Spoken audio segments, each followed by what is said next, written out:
Brazil have made it through to the last 16 of the World Cup after a comeback victory over Japan, beating them by 2-1. And in this video, we're going to be taking a look at how they did it. We're going to be looking at what Japan did so well to not only stifle Brazil, but also get a goal themselves. We're then going to be discussing the crucial tactical changes that Carlo Ancelotti made at half-time, which not only allowed Brazil to get back into the match, but ultimately win the tie, knock out Japan, and progress to the next round.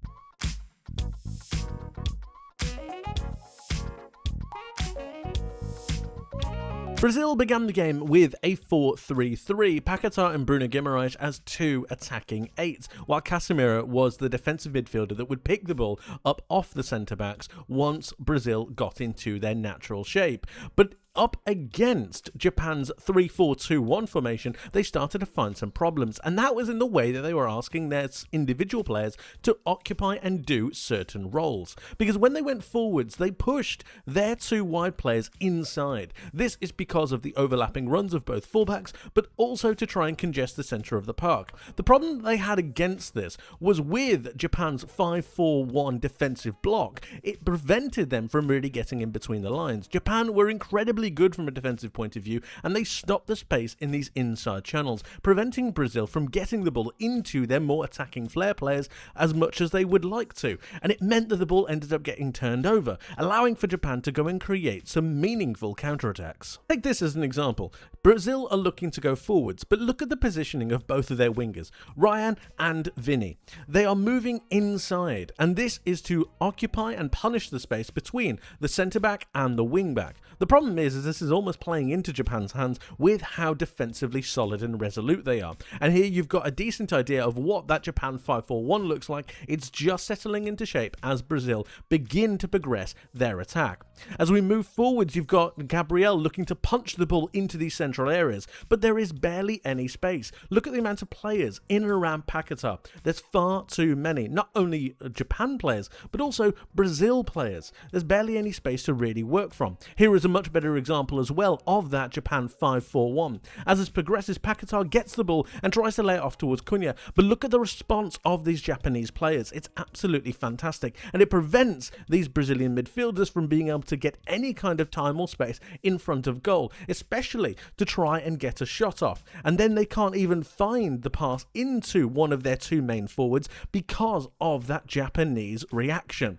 Cunha tries to have a shot, but look at the amount of players that are closing him down, preventing him from having a decent opportunity. It ends up dribbling towards the goalkeeper, giving Japan back possession. This frustrated Brazil in the first half to no end, and it was down to that incredible Japanese defensive brilliance, but also a tactical flaw on Brazil's point of view. Furthermore, Japan would make being in possession quite uncomfortable for Brazil at times. They did this through sporadic pressing sequences that were triggered using individual criteria. They looked to really funnel Brazil into a particular quadrant on the pitch, looking to condense the space as much as possible and then close that space as the Japanese players got closer towards the ball. For example, if Alisson is on the ball, Japan would prevent passing lanes over to one side, allowing only one particular option. It's once that option was then activated that Japan would start to close down that space, move into that quadrant and look to close down the individual player. It was then through closing down those passing lanes closer to the player on the ball that Japan would force Brazil to turn the ball over, allowing for Japan to maintain and continue an attack from a much more aggressive position on the pitch, a higher up position, allowing them to get towards Brazil's goal much easier. And it was actually using that great anticipation and defensive awareness that got Japan their goal. Brazil are looking to capitalize on Japan pushing men forwards. They're not set in their 5-4-1 shape, so Brazil want to take advantage of this. The right back for Brazil wants to play it centrally into midfield, but Sano reads this. Look at his body positioning. It's absolutely fantastic. No player in the Bundesliga has more interceptions than him last season. He's about to pounce on this pass, and he does brilliantly. It's now about him driving forwards, taking space, and punishing the way that the Brazil want to go forwards. They've overcommitted at this particular stage, and they're not defensively set. As he goes forwards, he drives past Casemiro, who should do a better job at preventing him from maintaining this attack and maintaining that momentum. Just Just a note on this, both of the Brazil centre-backs can't come and close him down because of the positioning of the two Japanese attackers. It's really, really good. They've essentially got a 3-on-3 at this point. So Sano drives forwards in brilliant fashion. He carries the ball extremely well. And again, he's got space in front of him because those Brazil defenders cannot come and close them down because they each have a player that they need to mark. As Sano goes forwards, he decides to take a shot, and that was a brilliant decision because he fires it into the bottom left-hand corner, just away from Alisson. It was a fantastic hit. It was a really well-orchestrated goal, and Japan, going into halftime, thoroughly deserved the lead. They were the better side, but Brazil needed to change something. That's where Carlo Ancelotti comes in. A change of personnel, a change of formation, and a change of individual tactical protocols meant that Brazil came out a completely different side after half-time in the second half. We saw Paquetá be removed for Endrick and a change of shape. Brazil switching to a 4-2-4. Casemiro and Bruno Guimaraes being the two holding midfielders, and now you have a front four. But it was the width that both Ryan and Vinicius Jr. played with that allowed them to push back this Japanese back five. This is because of the 2v1 situations that would be isolated against the Japanese wingbacks time after time again. This forced Japan back into a more defensive shape, a more negative shape, pushing their line back a little bit further. This gave Brazil the space and the time to be able to dominate this match and then look to play crosses into the area once they had more ability for players to start to enter. Because of Japan's deep lying shape, they were able to unleash Bruno Guimaraes and push him into the box as well. Casemiro alternating with him, and then you've got crosses into the box due to that really good width that Brazil held. It started to really shape the way this match was going to go forwards, and Brazil took a huge foothold. And this is what it created. Brazil essentially vacating those spaces between Japan's midfield and defensive lines and instead looking to focus down a different avenue, the wings. Look at how Vinicius Jr.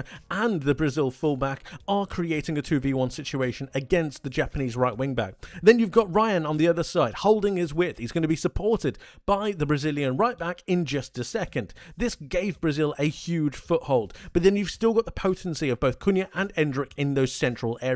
Really important. So as the ball goes over to Vinicius Jr., just look at how Ryan is now moving in field. The same idea of pushing players into the box once you have a decent amount of possession, but they did the first part really well, spreading that Japanese defense and maintaining a foothold. This spreads the play and gives Brazil a better opportunity of creating more dangerous attacks. Vini switches it over towards the right-hand side, towards the Brazilian fullback, and now he makes his way into the box. It's now through flooding this penalty area that Brazil create a number of chances. A great cross into the box, and Bruno Guimaraes is unfortunate to see his effort saved, but it was the beginning of what would be an onslaught from this Brazilian side. To make matters worse for Japan, as Brazil would look to go forwards, they were just pushing that defensive line back over and over again. And because of the isolation of Ueda, their striker, Japan weren't able to really find a passage of play out. This forced them to turn over the ball time after time again and allow Brazil to maintain their pressure and their opportunities. It was this defensive line that really was being pushed back that allowed Brazil to start to commit more players forwards. Yes, engaging in 2v1 situations, but once they progressed the ball down one side of the pitch, the player on the opposite side would then start to move into the penalty area. It was imperative about creating attacking threat, and they did this by making sure they had numbers in the box as it goes forwards. And once they entered the penalty area, because of the isolation of the striker and because Japan simply couldn't get out, Brazil were able to commit even more players forwards and really suffocate this Japanese defense. Then you'd start to see crosses from either the fullbacks or even from centre-backs at times to create more dynamic moments, and look at the amount of players that you could get into the box if they were to commit those players forwards, and it started to create some serious moments. And this is what led to Brazil's goal. Now, you've got Ryan out on that far side. He's currently in a 1v1. That's absolutely fine. He wants that 1v1, but he's going to look to get a ball into the box. Just look at Vini Jr.'s positioning. He's starting to move into the box. It's not about staying wide all of the time, but it's also not about starting centrally all of the time. Movement is absolutely key. You want to spread that Japan defense and then move move infield. So Ryan is about to cross the ball into the box, and you've got 4 Brazil players in the box. It just goes over a little bit, but Vinny is able to recycle the possession round. As he does that, just look at where Ryan is. He's made a darting movement into the box, still maintaining that attacking threat and attacking pressure for Brazil. It goes over towards Gabriel, and because of the positioning of these Japanese players, because essentially nobody is able to be a person to pass the ball to higher up the pitch, Japan have to relinquish possession, and they have to relinquish control of the pitch. Their actual control of the football pitch is completely gone, and they've been reduced to defending only in their penalty area. Gabriel has enough time and space to cross the ball into the box towards the back post, and that is where Casemiro climbs highest and is able to get his head on it. This really brought Brazil back into the match. It was a great header, a great cross, and it gives them the momentum to then go forwards. As the minutes ticked on and Brazil's pressure increased, along with Japan's defensive line being pushed back further and further the longer the game went on, what you also saw was Japan's territory on the pitch start to diminish.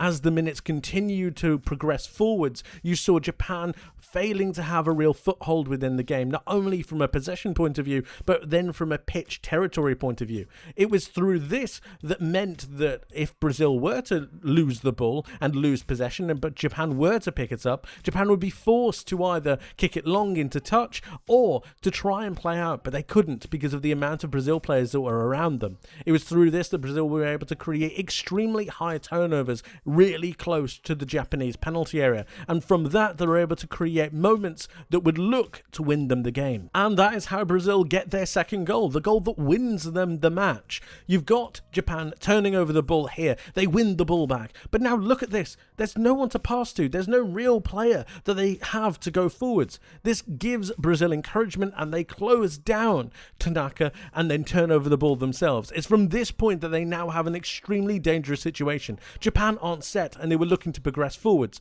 You've got Ryan, who does a really good job of finding Bruno Guimaraes, who in turn finds Martinelli, who comes onto the pitch and manages to take a brilliant touch. Just a note on this, the touch with his left foot is everything. The fact that he's able to stop it and not allow it to roll any further means that he has the time, the small amount of time, the small window to take a shot. It's a really, really good hit, and although the goalkeeper gets a touch to it, it goes in and off the post, and Brazil win the game. This was a great game of football, but a clear example that Carlo Ancelotti tactically still has it. It was a sensational display, and one that shows that Brazil are not only gifted with brilliant individuals, but also with a manager with the tactical nous to change things when he knows it's not working. Fantastic. And we will see Brazil in the round of 16. But of course, guys, let me know your thoughts. I'd love to hear from you, so please do get involved. What did you make of Japan? What did you make of Brazil? And how far do you think Brazil can go in the tournament? Let me know. I'd love to hear from you. Thank you ever so much for watching. I hope you enjoyed. I hope you learned something new, and I hope to see you in the next one. But until then, my friends, take care.